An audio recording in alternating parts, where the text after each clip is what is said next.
Well,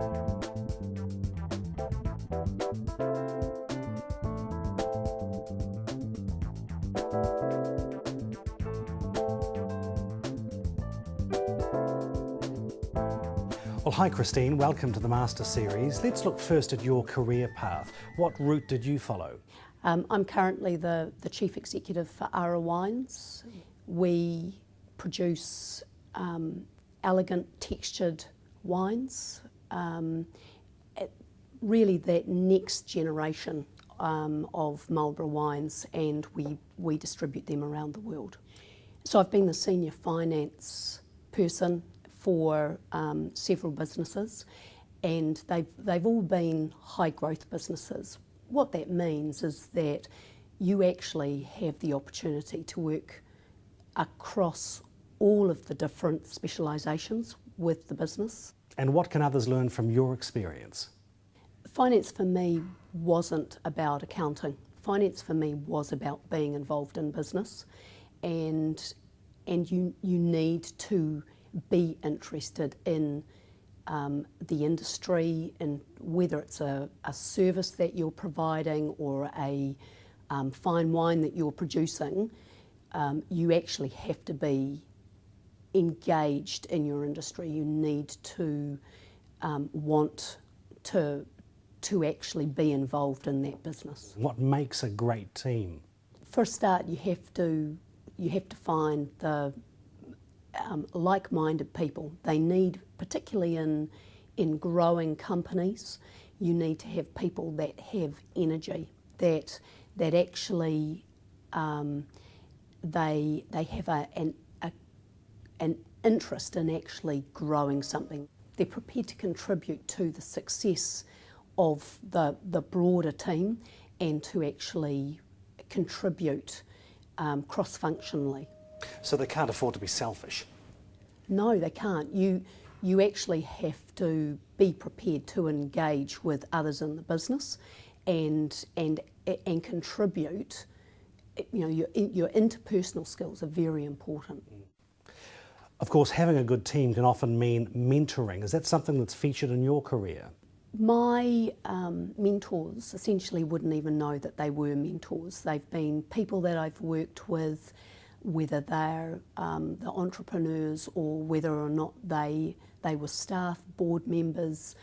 I've been fortunate to work with some fabulous people through my career, and you learn something from everybody that you work with, but you have to have an open mind and you have to be willing to learn. Let's look at the qualities that make a great CFO. What are the other traits that make a great CFO? I think a great CFO is someone who wants to be engaged with the business. They need to see beyond the numbers. They need to want to work as a member of the team. They think that they can think strategically. They can think operationally. Clearly, you need to be able to demonstrate the ability to engage in strategy development, to make good decisions, balanced decisions that take into account risk as well as the broader goals actually of the business. Well, let's look now at the gender issue. Have you ever felt that your gender has held you back in the role? I don't think that gender has held me back. In some ways, being a female in a business environment has actually been a benefit. A lot of women talk about glass ceilings, and possibly for some they are physically there. I've personally not experienced that, and I think that if you if you actually are working on and in the business, and you are and you're engaged, then people actually accept you for who you are, and gender's not a factor. Our perceptions of our own limitations are actually the thing that will hold us back the most. So what advice would you give other women?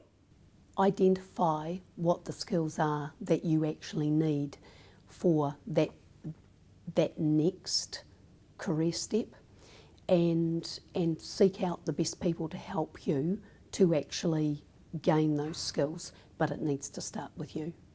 Well, let's look at your family life. Tell us about your family and how do you find the balance between family life and a busy professional life? For me personally, it is about getting my priorities right at different times.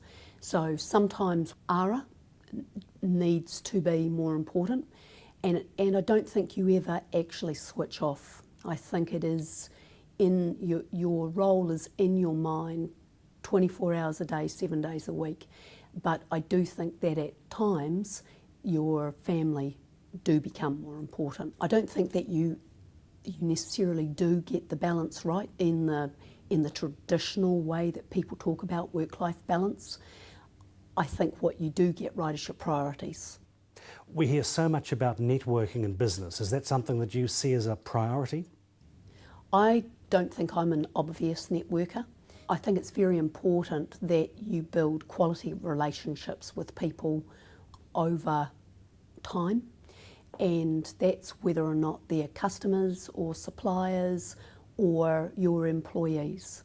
The strength of those relationships should endure, and that's beyond a particular role. So in making the transition from a CFO to a CEO, what are some of the first things you need to address? Even if you're engaged in the business as a CFO, your natural inclination is numbers. And I think one of the first things that you do need to do is find a good CFO, someone that you can bring into the business and that they are actually going to mean that you are able to focus on the business holistically. So you're searching for that CFO, you've got your checklist. What's on the checklist? What I look for in a CFO is someone that's well-rounded.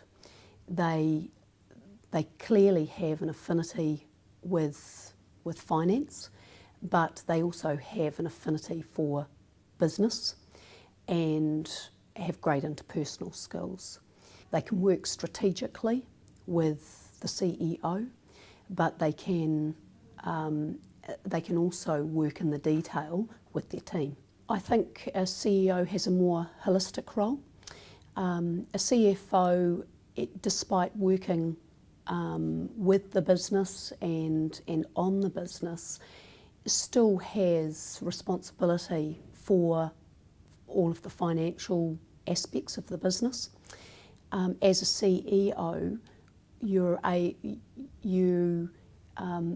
work with and you take advice from a number of different specialists. So whether it is viticulture, finance, human resources, sales and marketing, and you have to distill all of that down and actually take all that great advice, but ultimately make sure that whatever decision is made actually fits with the strategy for the business.